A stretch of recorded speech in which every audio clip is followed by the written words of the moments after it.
داوي حالي.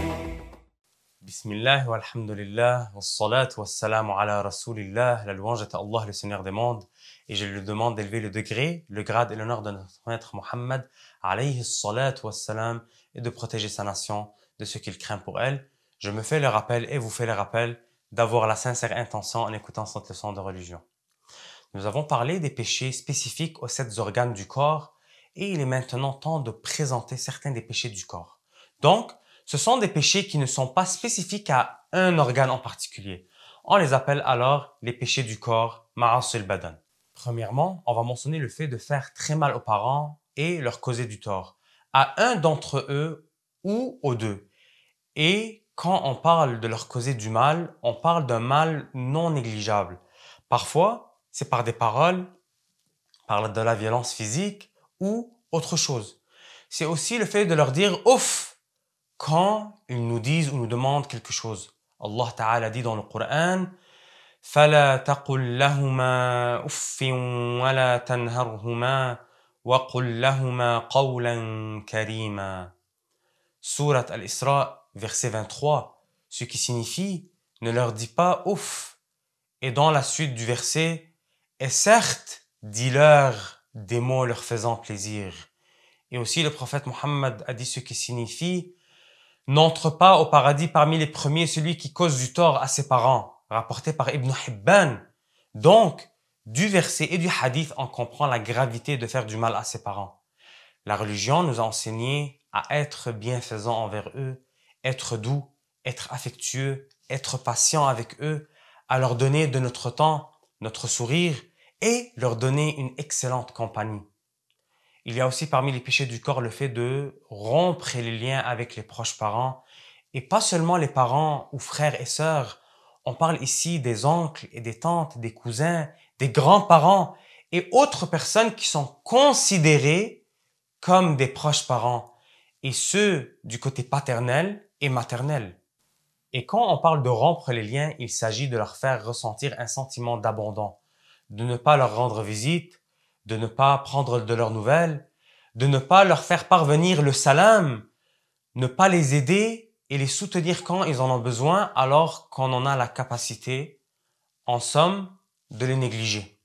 En islam, nous sommes appelés à aider et soutenir nos frères et sœurs en islam dans le besoin, même s'il est un étranger pour nous. Alors que dire du proche parent ou de la famille? Certes, notre religion nous incite à avoir de bons comportements et de belles pratiques en islam.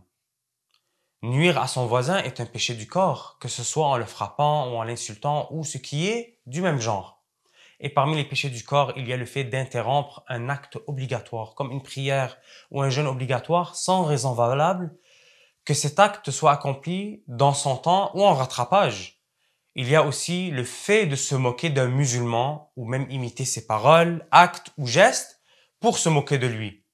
Et il y a le fait d'épier les défauts des autres en se renseignant et en surveillant les défauts des gens qu'ils n'aimeraient pas que l'on découvre.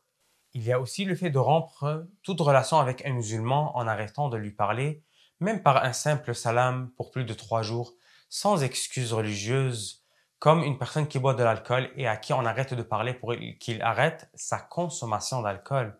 Et aussi, il y a le fait de tenir compagnie à celui qui commet une mauvaise innovation ou un grand péché pour le divertir pendant qu'il fait ce grand péché, comme en discutant avec lui. Parmi les péchés du corps, il y a pour un homme de s'isoler seul avec une femme étrangère ajnabiyya sans être vu par une troisième personne digne de confiance ou un mahram, donc une personne inépousable devant laquelle on ressentirait une gêne, qu'elle soit homme ou femme.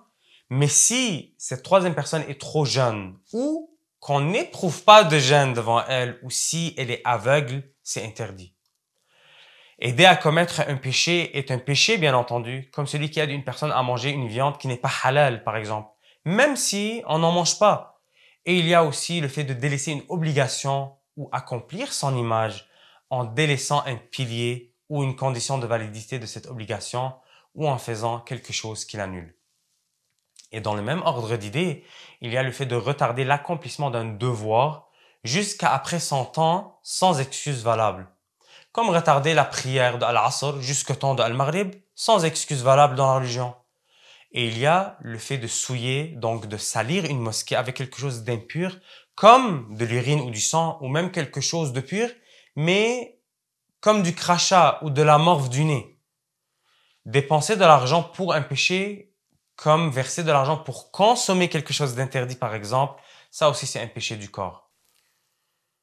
Manquer de considération envers le livre du Mus'haf ou du Coran, qui est un péché, et donc ne pas l'honorer comme il se doit, comme le tenir sans avoir le wudu et être sur un état de purification. Utiliser un objet emprunté pour une autre utilisation que celui pour lequel on a eu une autorisation, comme emprunter un cheval pour le transport, mais on l'utilise pour transporter du matériel. Ou encore emprunter son propre prêt sans l'autorisation du propriétaire. Il y a aussi le fait de terroriser les musulmans, donc leur faire peur comme en pointant quelque chose vers eux pour leur faire peur, comme une arme à feu, ou même sans pointer quelque chose vers eux. Et sur ce, je rappelle d'avoir le meilleur des comportements entre musulmans, comme nous l'a appris le prophète alayhi salatu wassalam. Je demande à Allah de nous accorder la bonne compréhension et la mort en étant musulmans et de nous réunir au paradis. Wallahu ta'ala a'lam wa ahkam.